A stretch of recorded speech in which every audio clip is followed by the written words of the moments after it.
여러분 반갑습니다. 역사탐정입니다. 이번 영상부터 사마천이 사기에서 삼황오제 시대라고 기록되었던 그 인물들이 이렇게 그때 당시에 글자로 기록을 남긴 그 내용들을 살펴보는 시간을 갖도록 하겠습니다. 먼저 문헌상으로서 고구려에서는 자신들의 선조 인식을 다음과 같이 이해하고 있습니다. 요 앞문장에서는 신라인 스스로 소호금천씨의 후예이기에 김씨라고 했고, 고구려는 고신씨의 후손이므로 성을 고시라 했다. 지난 난리에 중국인이 많이 해동으로 스며들었으니 삼국의 선조가 옛 성인의 자손이 아니겠는가, 이렇게 기록을 남겼습니다. 그래서 여기에 보면 중국인이라는 이 말이 나와 있습니다. 이때의 중국인이라고 하는 것은 진한 절대 왕권, 그것을 가졌던 시기이기 때문에 그 시기에 통치자가 그 영향력을 행사했던 그것이 곧 중국이 되는 것입니다. 그래서 초기에 고조선 시대에서부터 시작된 중국이라는 개념에서 이 지난 시기에는 이 중국이라고 하는 개념이 바뀐 것을 알 수가 있습니다. 그 다음에 또 하나는 고구려는 고신씨의 후손이므로 성을 고시라고 했다, 이렇게 얘기를 했는데, 거기에 보면 성을 고시라 했다, 이건 말이 안 되는 것이죠. 성과 시는 분명히 다른 것입니다. 성은 모계를 가지고 선조 인식을 말한 것이고, 시라고 하는 것은 부계를 기준으로 자신을 나타낸 것입니다. 그렇기 때문에 후손이므로 성을 고시라고 했다, 이렇게 하면 안 되는 것이고, 성을 고라고 했다든지 뭐 이렇게 돼야 되는 것인데, 이미 삼국 사기를 쓰던 그 시기에 벌써 이 성과 시가 이렇게 혼돈되는, 또 그 개념이 제대로 전승되지 못했다는 것을 알 수가 있겠습니다. 그래서 이 삼국 사기에서는 진한 난리에, 그러니까 진말 한초가 되겠죠. 진나라 말기 한나라 초기에 이 난리를 피해서 중국인이 많이 해동으로 스며들었으니까 이 중에는 삼국의 선조가 되어서 곧 중국인의 그 자손들이 이 고구려와 신라가 아니겠는가 하는 이러한 그 가능성을 여기서 설명하고 있는 것입니다. 자, 여기서 또 보시면은 이 광개토왕 17년, 그러니까 407년인데요. 그럼 오석이 초가 되겠네요. 봄 3월에 사신을 북연에 보내서 종족으로서 예를 베푸니 북연왕 운이 시어사 이발을 보내어 담례하였다. 운의 할아버지 고아는 고구려에서 갈라져 나간 무리로 스스로 고양시의 먼 후손이므로 고를 성씨로 삼았다고 하였다, 이렇게 되어 있습니다. 즉 고구려에서 어떤 사유로 해서 갈라져 나간 그 고씨 한 지파가 북연의 왕이 된 것입니다. 북연의 왕이 되었기 때문에 고구려에서는 이를 상당히 반가워하고, 또 뭐라 그럴까, 우리는 한 핏줄이다 하는 것을 이렇게 확인함으로써 종족으로서 예를 베풀었다, 이렇게 되어 있었고, 또 북연왕 고운도 역시 그와 같은 것에 이렇게 담례를 했기 때문에 그것을 받아들였다는 것을 알 수가 있습니다. 그리고 또 여기서 보면 아까 앞에서 성과 시는 엄연히 다르다고 얘기를 했는데, 여기에서도 보면 고양시의 먼 후손이므로 고를 성씨로 삼았다, 이렇게 되어 있습니다. 고가 성이면 성이고 시면 시인 것이지 성씨로 삼았다 하는 것은 이게 반은 맞고 반은 틀린 것입니다. 왜냐하면 이 고씨 중에는 고양 임금님이 있고, 그 다음에 그 손자가 되는, 외손이 되는 고신, 제고고신씨가 있기 때문입니다. 그래서 이때 고씨를 할 때 씨로 삼았다 했을 때는 고양씨가 되는 것이고, 성으로 삼았다 하는 것은 고신씨가 되는 것입니다. 그래서 여기서 보면은 이 고구려의 선조 인식을 남긴 기록은 바로 이 성과 시의 명확한 구분이 상당히 애매하게 되었다. 뭐라 그럴까, 이 불투명하게 이렇게 이해를 하고 있는 것 같다, 이렇게 볼 수가 있겠습니다.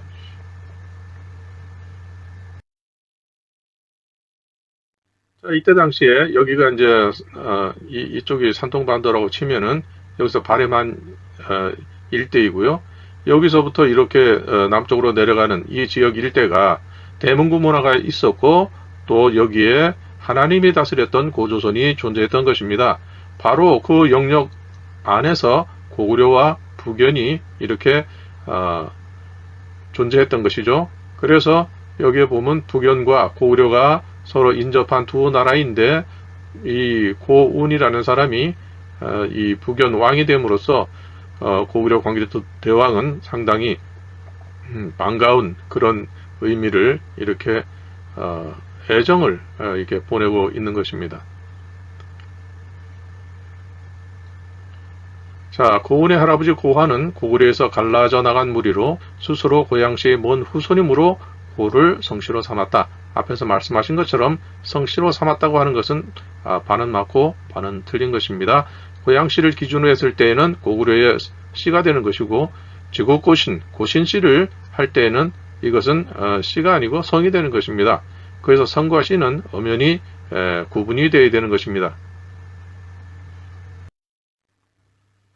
자, 문헌에 나타난 선조 인식을 이게 보게 되면 황제의 둘째 아들 창의는 약소로 내려가 살면서 촉산시의 딸을 취해 고향을 낳았다, 이렇게 되어 있습니다.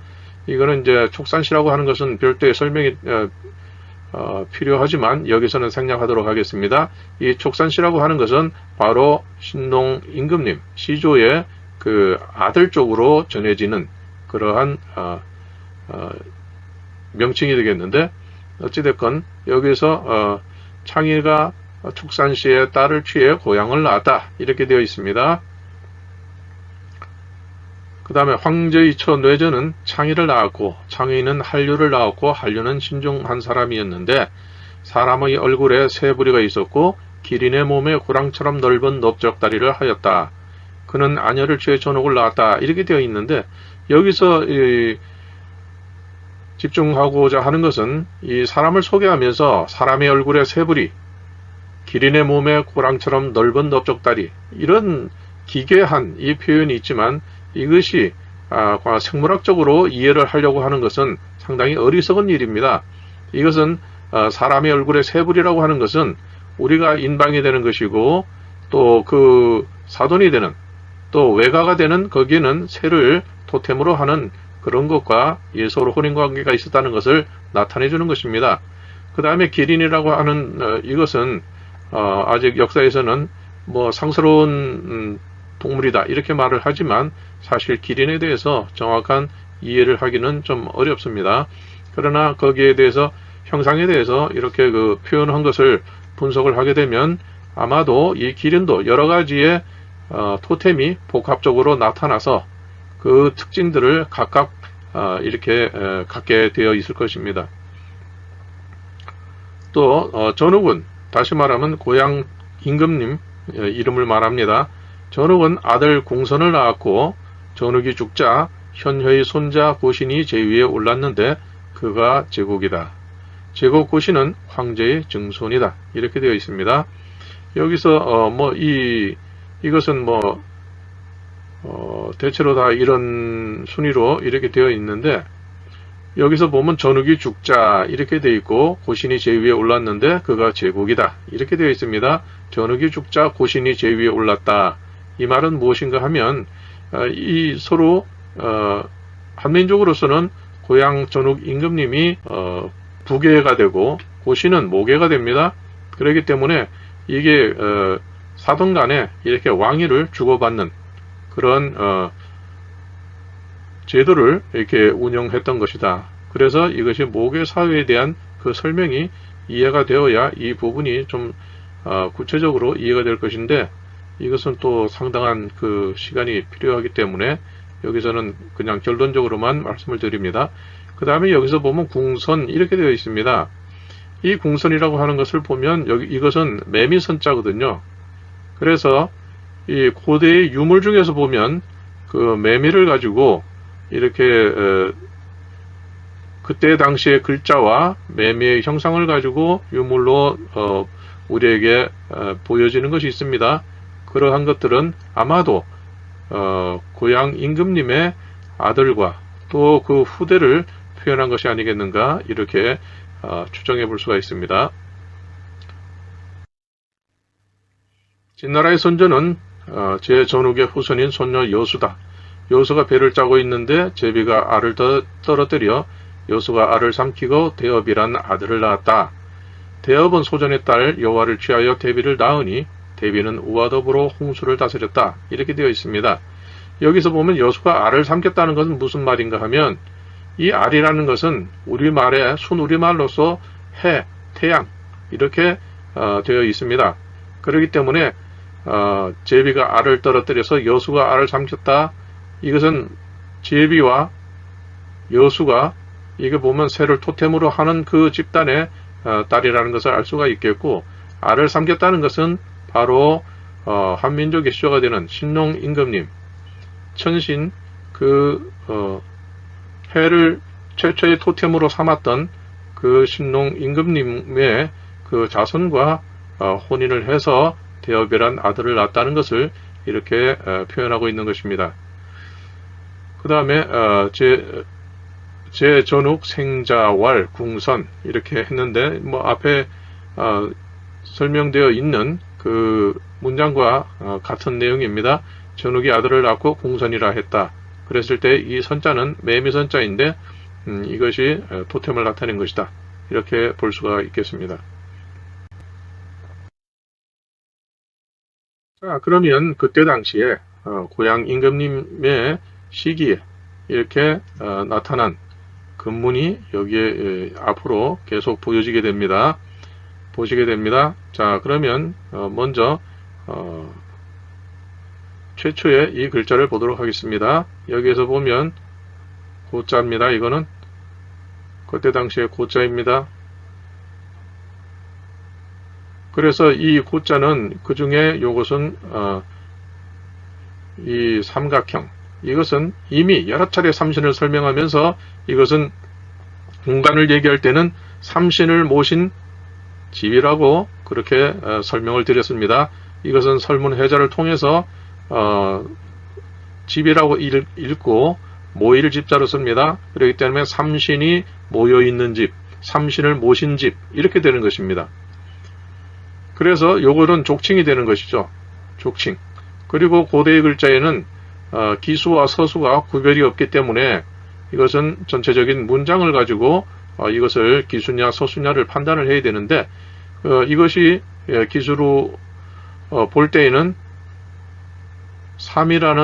삼신이라는 이 글자가 되는 것이고 서수로 볼 때는 세 번째가 되는 것입니다. 이 세 번째라는 것은 사마천 문헌에 나타난 것처럼 희화라는 세 번째 인물이 됩니다. 그분은 삼신 중에 이제 마지막 세 번째 신이 되는 분이죠. 왜냐하면 최초의 삼신 중에 최초가 신농 임금님이었기 때문에 그 신자를 따라서 아드님과 따님이 다 자신을 신으로서 표현했지만 그 하나는 최초의 신농 임금님은 이렇게 세워진 신이고 따님은 누운 신이고 아드님은 빗금으로 되어 있는 사선으로 되어 있는 그러한 신이 되는 것입니다. 그래서 이 세 번째라고 하면은 바로 이분 희화 그분을 나타내는 것입니다. 그리고 이것은 양의 뿔이 되겠죠. 그 다음에 여기에 보면 이 삼각형이 거꾸로 되어 있습니다. 본래대로 하면 이 고자가 나온 것처럼 이렇게 되어야 하는데 여기에서는 양뿔이 있으면서 이렇게 역삼각형이 되었습니다. 요것과 지금 대칭, 상하 대칭이 되는 그러한 삼각형을 나타내고 있습니다. 이것은 삼신 다음에 계승자라는 뜻이 되는 것입니다. 그래서 이것을 계승한 분이 누구냐? 우리는 희라고 읽지만 이거는 본래는 사라고 읽는 것입니다. 사라고 읽는 것인데 이 역삼각형은 바로 이 외손, 우리로서는 신농 임금님 기준으로 하면 외손이 되는 그러한 그 소호 금천씨를 나타내는 부호가 되는 것입니다. 그래서 여기에 고자는 지금 이렇게 되어 있지만 그냥 앞에 이 족칭 이것을 빼고 그냥 이렇게 작대기 두 개만 있어도 같은 뜻이 되는 것입니다.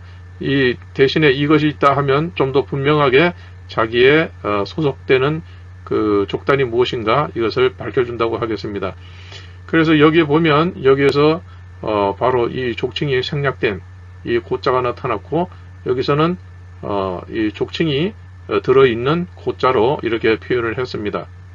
이 청동칼에 자신의 그 족단, 족보 이것을 여기에 이렇게 새겨 놓은 것입니다.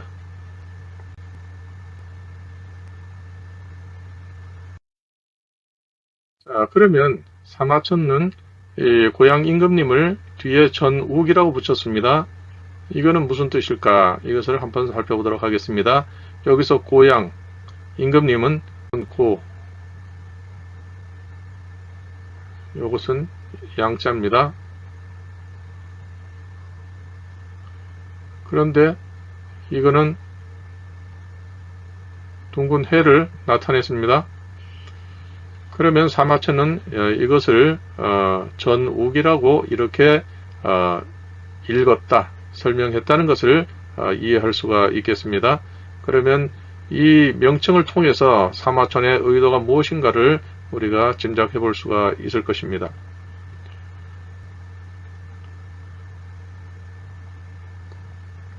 사계우저본계에서는 고향 임금님을 황제의 손자라고 이렇게 했습니다. 산악경에서는 증손자라고 얘기를 했습니다. 고구려본기 광개토대왕조에서는 전욱의 후손이다 이렇게 사마천이 설명한 대로 그것을 그대로 이렇게 받아서 쓴 것 같습니다. 백제본기에서는 제곡의 후손이다, 제곡의 후손이다 이렇게 했습니다.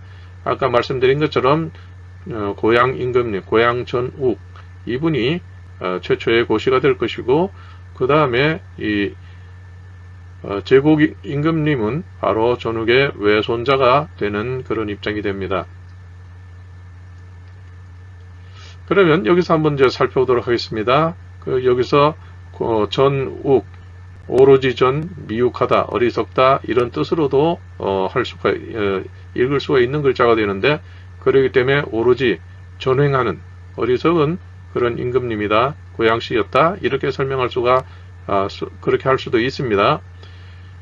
그런데 이것을 전옥 해가지고 온전할 전자와 구술옥자 이 설문의자에서 보면 이것을 옥이라고 하는 것은 이 옥을 나타낸 것이다 이렇게 설명이 되어 있습니다. 그러니까 온전한 옥, 깨진 것도 없고 어그러진 것도 없고 컴파스로 그린 것처럼 완전히 동그란 그런 수정같이 맑은 그런 구슬이다 이렇게 볼 수가 있는 것입니다.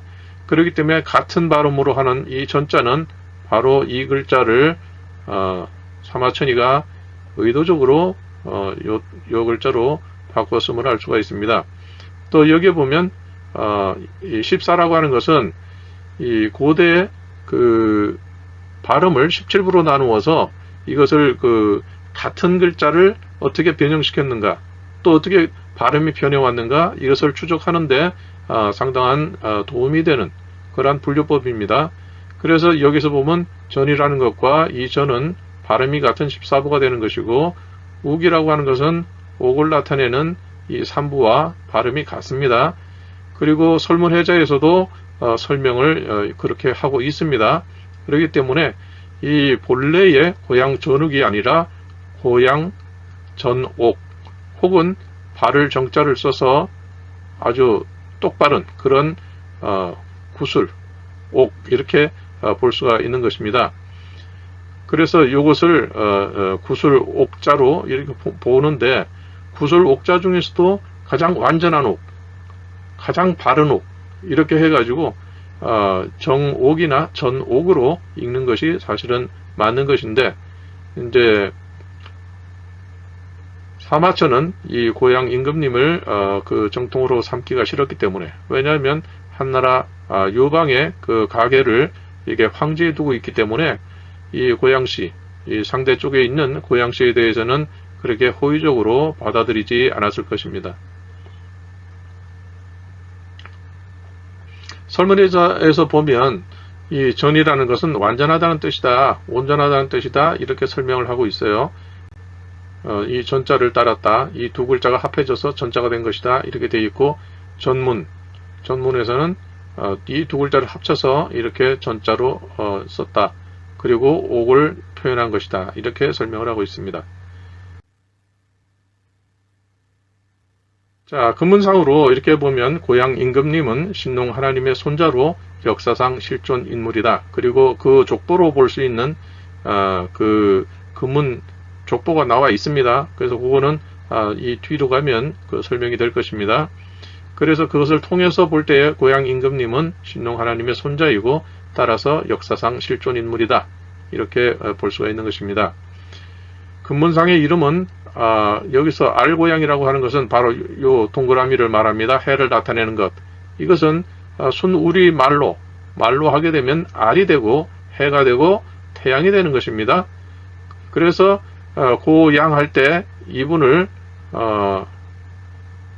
같은 뜻의 같은 발음의 그 글자가 되는 이 양자를 짐승 양자, 가축 양자 대신에 이것을 쓰게 되는 것입니다. 이거 소위 말하는 통가자라 그래가지고 서로 상통하는 글자를 빌려오는 것입니다. 빌려서 표현하는 것입니다. 그런데 본래 이것은 뜻은 맞습니다. 뜻은 맞지만 본래 이 근문에 있는 것이 본래의 글자가 되는 것이죠. 그래서 이 양자와 태양할 때 이 양자는 서로 같은 그런 글자다, 의미를 갖는 글자다 이런 뜻이 되겠습니다. 그래서 사마천은 이것을 짐승양자로 표현하지 않고 볕 양자, 해를 나타내는 양자로서 이렇게 이름을 남겼습니다. 사마천은 오제본계에서 전후 고향으로 표현함으로써 부정적인 이미지를 덮어씌웠다. 왜냐하면 유방의 가계를 황제에 두고 있고 그 후손들에게 호의적으로 이렇게 표현하는 대신에 상대적으로 신농 하나님의 그 직계 자손에 대해서는 부정적으로 이렇게 해서 좀 외면하는 그 의중을 갖고 있었습니다. 그렇기 때문에 바로 이 황제의 상대가 되는 바로 이 신농 하나님은 수천 년간 중국인들에게서는 외면받았던 그런 인물이 되었고, 또 그 오늘날 이 동북공정이 필요하기 때문에 소위 중화삼자로 해가지고 비로소 최근에 이르러서 자신들의 선조다 이렇게 설명을 합니다. 근데 자신들의 선조인지 그건 잘 모르겠습니다. 왜냐하면 중국이라는 건 본래 없었던 것이니까요. 중국은 혈통을 나타내는 것이 아니고 그때 당시에 어느 시대가 되었든 간에 황제가 혹은 천자가 다스리는 그 나라, 그것을 중국이라고 했던 것입니다.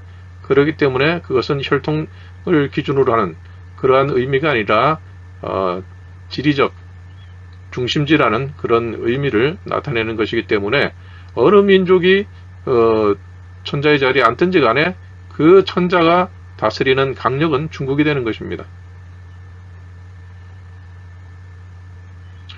고신 임금의 고는 고향 임금의 호칭에서 호칭을 계승한 것이며, 이것은 고신 임금의 입장에서는 이 고는 씨가 아니고 성이 되는 것입니다. 또 신라의 소호금천 씨의 후손이다 이렇게 얘기한 것은, 소호금천이라는 것은 황제의 아들이기 때문에 당연히 신라 입장에서는 이 소호금천이라는 것은 씨가 아니고 성이 되는 것입니다.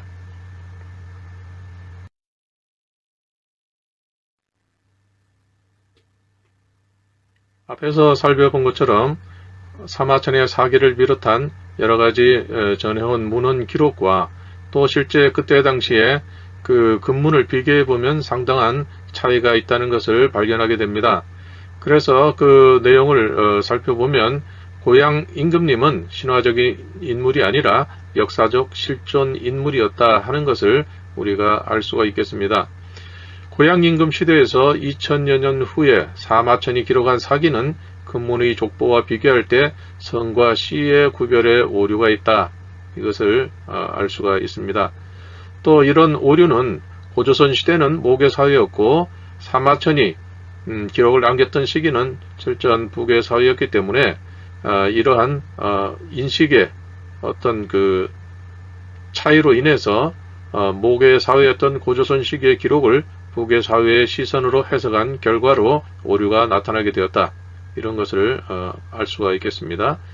사마천은 중국사의 시작을 여신 신농 하나님과 즉 고조선의 시조 하나님과 그 후손들에 대해서 부정적 이미지를 씌우거나 외면해 왔다. 그러나 최근에 자신들의 필요에 의해서 동북공정 때문에 수천 년간 외면해 오다가 이제는 중화 3조 중에 한 분이라고 이렇게 나팔을 부는 그런 상황이 되어 왔습니다. 그리고 우리는 자신들의 시조를 잃어버렸으면서도 그것이 무엇인가 아직도 모르고 자신의 시조 자체를 인식하지 못하고 있는 것입니다. 그리고 이 시조 인식은 이 땅에서 발견되는 수많은 그러한 유물 속에 하나하나 이렇게 금문과 동일한 그 내용으로 그 안에 담겨져 있는 것입니다. 고구려 백제 신라 가야 시대에는 그 자신들의 시조 인식이 철저하게 유물에 나타났지만 우리는 이제까지 그것을 제대로 의미를 알지 못했던 것입니다. 그래서 이상으로 우리가 왜 문헌상에 나타난 그 기록과 또 그때 당시에 남겼던 금문을 상호 비교를 해서 우리가 제대로 우리의 시조와 또 우리의 반개 이런 데에 대해서 연구를 해야 되는가 하는 그 필요성을 인식할 수가 있게 됩니다. 이제까지 영상을 시청해 주신 구독자님들께 감사의 말씀을 드리면서 다음 영상을 기약하도록 하겠습니다. 고맙습니다.